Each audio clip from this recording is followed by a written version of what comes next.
पुण्यातून एक अत्यंत धक्कादायक आणि संतापजनक प्रकार समोर आला आहे. दैवी शक्ती प्राप्त असल्याचा दावा करत लोकांच्या श्रद्धेचा गैरफायदा घेत लहान मुलींचे शोषण केल्याचा आरोप स्वप्नील लांडे यांच्यावर करण्यात आला आहे. स्वप्नील लांडे हा स्वतःला गुरुवर्य म्हणवतो.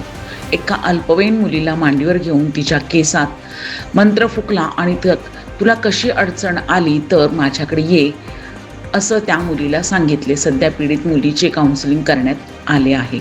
तर आरोपी पुण्यातील बिब्बेवाडी येथे राहत असून सध्या तो फरार आहे.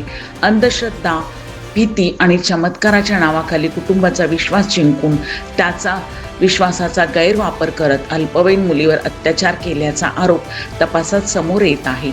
या प्रकरणामुळे पुण्यात मोठी खळबळ उडाली असून श्रद्धेच्या नावाखाली सुरू असलेल्या अशा भोंदूगिरीवर पुन्हा एकदा गंभीर प्रश्नचिन्ह उपस्थित झाले आहे.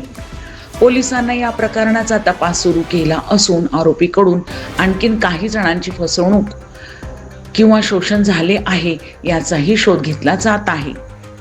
या घटनेनंतर पालकांनीही अधिक सतर्क राहण्याची गरज व्यक्त केली जात आहे. दैवी शक्तीच्या नावाखाली जर निरागस बालकांचे शोषण होत असेल तर अशा भोंदू प्रवृत्तीवर कठोर कारवाई होणे ही समाजाची अपेक्षा आहे. या प्रकरणात तपासातून आणखीन कोणते धक्कादायक खुलासे समोर येतात याकडे आता संपूर्ण लक्ष लागले आहे.